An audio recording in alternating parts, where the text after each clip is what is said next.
Fala pessoal, vocês estão no canal Corte 51. O link do episódio completo está na descrição do vídeo. Agora, bora pro corte. Bom, como a gente está com o gráfico do BTC ainda horroroso, o gráfico do BTC ainda está muito feio, tá? Mesmo com a recuperada de ontem de 5%, o gráfico do Bitcoin está horroroso. Isso não me empolga nas altcoins de nenhuma maneira, apesar de algumas altcoins estarem subindo junto com, por exemplo, a Matic, a Vax, né? Elas estarem subindo bem. Eu acredito que todas elas estão fazendo estrutura para produzir um topo mais baixo do que o topo anterior, e já em estrutura de baixo, tá? Deixa eu ver aqui. Porque com essa previsibilidade que o Jerome Powell deu para nós, daquilo que vai acontecer no ano que vem, isso mostra para nós que o mercado pode entrar no ponto de resfriamento, tá? Que é exatamente isso que eu estou falando para vocês. Então, no gráfico aqui, deixa eu pegar gráfico diário, porque o gráfico de uma hora é inútil. Ó, fez a barra de inversão acima da média de 8, beleza. Temporariamente alta, tá? Mas, prestar bastante atenção. Todos esses ativos, tá? Eles não podem perder essa mínima aqui. Então, a Matic não pode perder essa mínima aqui, na minha opinião. Não pode, aliás, essa aqui, perdão. Essa mínima aqui, de 1,72.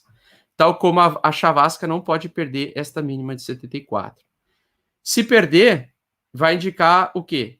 Que, para elas, o inverno cripto já vai começar. Então, por exemplo, se elas continuarem subindo aqui, fazendo pivô de alta, ótimo. Se perder essa região aqui, na minha opinião, seria indicação de inverno cripto realmente, e muitas altcoins, de muitos protocolos de DeFi, acredito que perderiam valor. A minha dúvida ainda é se essa alta de ontem ela é uma alta de recuperação para pivô de alta e empolgar o mercado por mais alguns meses, uns 1, 2, 3 meses, tá? Ou se vai ser voo de galinha, né? Parece que o mercado reagiu positivamente ontem, parece que vai subir, vai voltando ao normal e aí faz o voo de galinha. E aí até quero saber a opinião de vocês. Qual é a opinião de vocês, né? Porque para mim é importante saber. Nós temos vários investidores aqui que me acompanham, vários têm pensamentos, expectativas, resultados, capital diferente. E nessa situação de indefinição, o que mais me preocupa é o gráfico do Bitcoin, né? Porque mesmo com pivôs de alta acima da média de 8, seja no gráfico Ethereum/BTC, seja na Matic, na Avax, seja em vários protocolos, né? Mesmo com essa recuperada parcial, o BTC continua tendo uma estrutura de baixa abaixo da média de 8, ainda com dificuldade de romper, né? E se essa dificuldade se mantiver, a gente pode ter, nesse ciclo, se encerrado essa alta, né? Porque eu não vejo 2022 entregar aquela grana que entregou de 2020 e 2021. Eu não vejo mais isso acontecer, né? Principalmente com essa expectativa dos mercados de risco. Diminuírem grandemente o número de jogadores, né? O número de players. Deixa eu dar uma olhada aqui. Ó, BTC dominância, vamos dar uma olhada aqui da dominância do Bitcoin. Então, eu acho que ela está caindo. Exatamente, ela continua caindo, dando força para algumas altcoins continuarem ganhando valor, certo? Então, segue tendência de baixa na dominância do Bitcoin, ele fez ainda um espacinho, mostrando que possivelmente, né, nós podemos ter mais um período breve aí de um pouquinho mais de altcoin season, tá? De mais valorização em algumas altcoins perante o Bitcoin. Mas, ao mesmo tempo, tem toda a característica de fim de festa. Por quê? Porque lá em 2017, quando o Bitcoin bateu seu topo máximo em 17 de dezembro de 2017, o Bitcoin nunca mais conseguiu voltar para $20 mil naquela época. As altcoins continuaram subindo durante 2 meses. Então, muitas altcoins, mesmo com o Bitcoin se desvalorizando ou tendo dificuldade de passar dos 20 mil, muitas altcoins continuaram subindo temporariamente, tipo 1 mês depois, 2 meses depois. Acho que em fevereiro que começou a acabar realmente a graça do mercado. Acho que foi no dia 12 de fevereiro de 2018 que começou o bear market, tanto no Bitcoin quanto nas altcoins. No Bitcoin tinha começado no dia 17 de dezembro de 2017, as altcoins dia 12 de fevereiro. Então durou 1 mês a mais, ali, 1 mês e pouco a mais, a temporada das altcoins, né? Então, isso pode ser sinalização de final de festa. Tomar muito cuidado com isso. Se eu pego, por exemplo, o gráfico da Illuvium, que é o ativo que eu estava comprado antes dessa queda acontecer, eu fico bem preocupado, né? Eu vou lá, toco uma retração de Fibonacci, e eu sei que, por exemplo, desta queda aqui, esse topo aqui provavelmente neste ciclo não vai mais ser testado. Eu acho que neste ciclo a Illuvium não vai mais bater $2.000. Eu acho difícil. Com uma queda de 43%, né, do seu topo anterior, aqui ó, 45%, as pessoas pensam, não, mas é só voltar 45% que já vai ser alta. Mas na verdade, se caiu 45%, né, você derreteu o seu capital 45%, para você conseguir recuperar o topo anterior, você tem que torcer para o ativo voltar a subir algum dia 79%, 80%, quase 100%, né? Então ela precisa subir 100%, quase 80% para você recuperar, né, se você está preso em topo, né? Então é muito difícil isso acontecer. Com alguns ativos que derretem 90%, você tem que recuperar, o ativo tem que subir 1000% para recuperar o valor. É possível acontecer? É possível. Com a Cardano aconteceu exatamente isso, né? Em 2018, a Cardano saiu de $1,15, caiu para 2, 3 centavos, caiu para 1 centavo, foi 99% lá de queda e conseguiu ter 1000% de alta, né? Aliás, até superou, foi para 6.000% de alta e conseguiu recuperar. Então, assim, mas a matemática é essa, né? Quando cai 40%, você tem que torcer para que o ativo suba 40%, você tem que torcer para o ativo subir 80% para recuperar o valor que você entrou, né? E entrar num ativo para conseguir 80% não é tão simples mesmo no mercado cripto, tá? É simples quando o mercado está muito em alta, muito explosivo, muito forte, mas não é tão simples como as pessoas imaginam, como as pessoas pensam. Então, algumas altcoins como a Illuvium, elas podem retornar até, por exemplo, 1.387 e chegar a um ponto de dificuldade, né?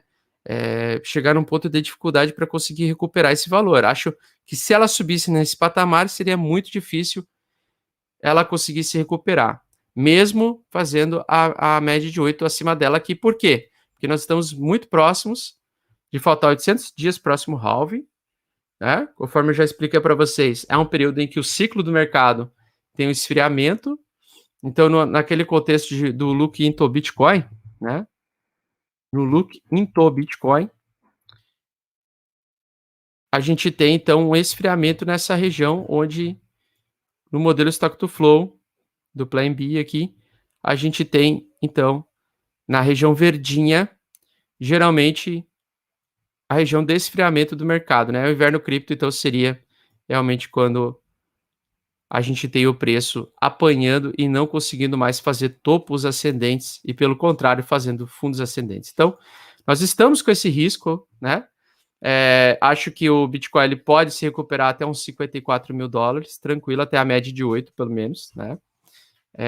Espero que isso aqui seja fundo, para o preço continuar subindo, mas, ao mesmo tempo que eu fiquei aliviado, assim, de que ontem não foi o grande dump, né?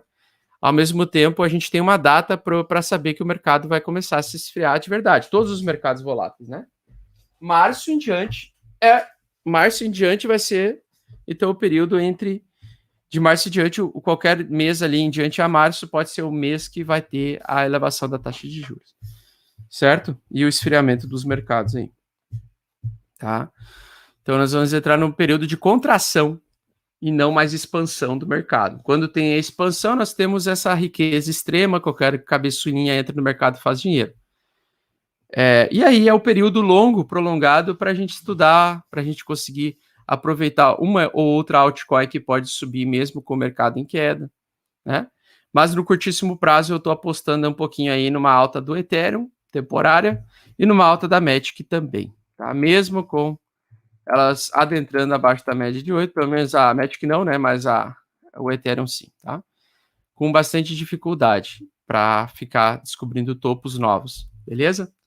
Mesmo com o padrão aqui da xícara dos deuses aqui, se formando na Matic, acredito que esses ativos podem ter dificuldade porque eu acho que o mercado vai perder bastante volume, bastante volatilidade a partir de agora.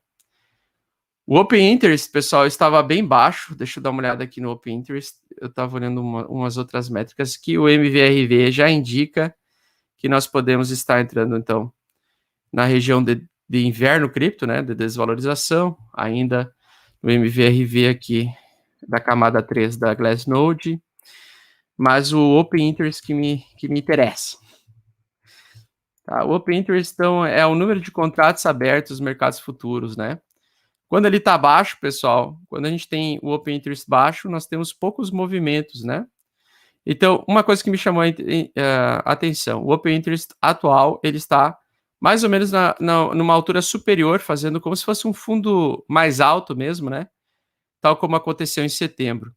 Só que essa queda ela tem um comportamento diferente dessa queda aqui. Essa aqui, para mim, é uma correção.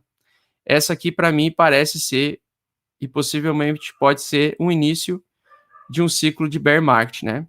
Onde ele faz possivelmente um pullback, um topo mais baixo, ou seja, o Bitcoin pode sair de 48 mil e ir lá para 54 mil, ter dificuldades em ultrapassar os 54 mil e voltar a cair.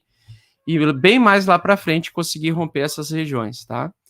Então, assim, a gente está vendo o mercado esfriado porque a gente não está vendo investidores entrando e abrindo contratos futuros, ou seja, o movimento daquele sábado assustou muitos investidores do mercados futuros.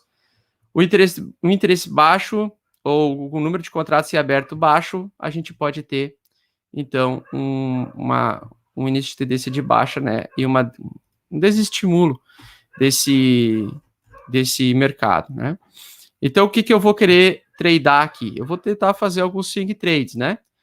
Na minha opinião, o Bitcoin só se compra, não se vende. Então, qualquer preço que se compra Bitcoin por longo prazo, você vai estar certo. Daqui a 8 anos, o Bitcoin vai estar valorizando, vai estar valendo mais do que hoje, na minha opinião.